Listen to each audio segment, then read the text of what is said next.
embrace your weirdness, because we love our weirdness, and it's something we appreciate about each other. It's something we appreciate about being part of this community. And of course, we're using that word a bit, tongue in cheek. We don't really think that we're weird. We actually think we're quite fine the way that we are, but we just really enjoy talking about things that are so-called outside the norm, things that are boundary pushing, things that are, inspiring in maybe a different kind of way. We're being present within that time differently, and that is making it expand differently, right? Kind of like breathing. If you don't breathe, you're not really fully expanding your lungs to their full capacity, getting all the oxygen that you can get. You still have lungs, you're still breathing, right? But you're not making full use of it. So for many years, I had such terrible anxiety because I was going all of the time and never stopping to really tune in to what do I need?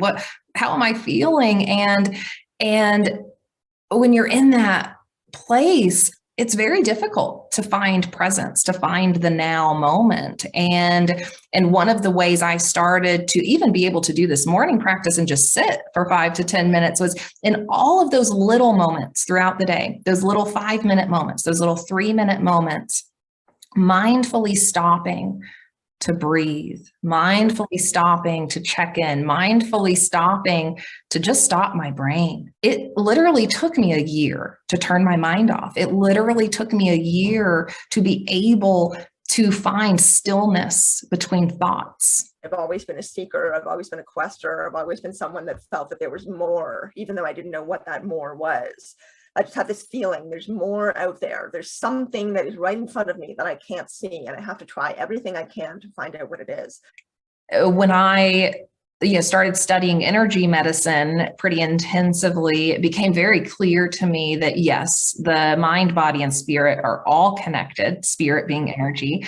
And we do actually have an energetic blueprint for our human bodies, for our lives that, we come into this life with. And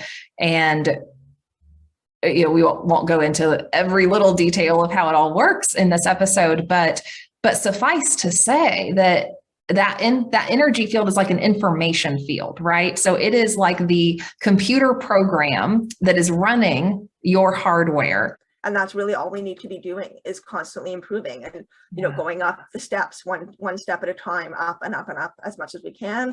Of course, like Sisyphus and the rock, we might be 2 steps forward, 1 step back.